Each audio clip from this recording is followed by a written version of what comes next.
I love. I wish I could say that I love you, but the truth is that I just love and you happen to get in the way. Now, most people would take offense at this, tell me how impersonal it feels. How if I just love everyone because they happen to be there, then my love for any particular person is not special. But you are special before I love you. You are special even if I do not love you. You are unique, and I am unique, and therefore the love we share is unique. If you don't feel special, it is only because you have learned to define yourself in opposition to others, competitively. You have learned to identify particular qualities in other people, decided that only by matching up to those qualities will you be worthy and important, and then you don't match up.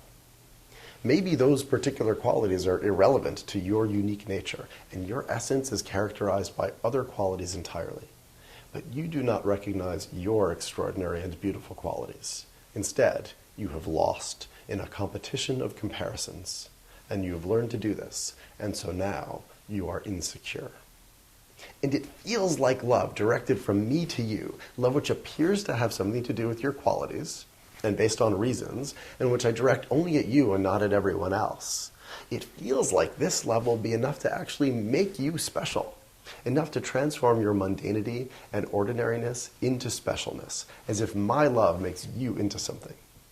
When in fact, in the presence of love masquerading as having something to do with your qualities, you only stop noticing for a short while just how insecure you still feel.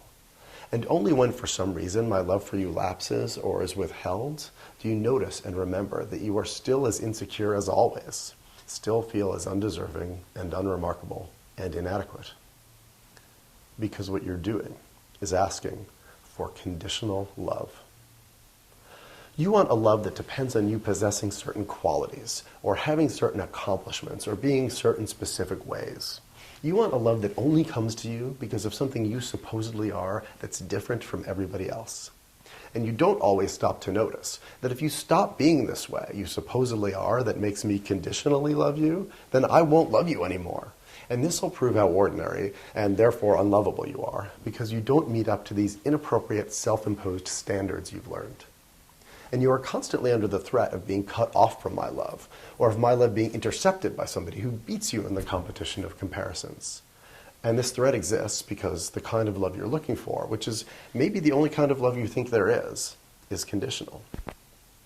And if you would stop to notice that the love that I love that has nothing to do with you, that you happen to get in the way of, is utterly unconditional, then maybe you would see that precisely what makes you special is that you are ordinary, and that it is ordinary to be special.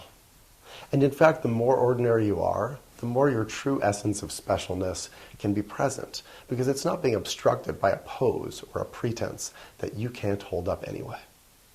And the kind of love that can be shared by two utterly ordinary people is the most ordinary kind of love. And it is therefore not only the most special and unique love we can share, but it is also the most unconditional, and not obscured by reasons or circumstances. And this love, the love that I love that you happen to get in the way of, must also be the love that you love that I happen to get in the way of.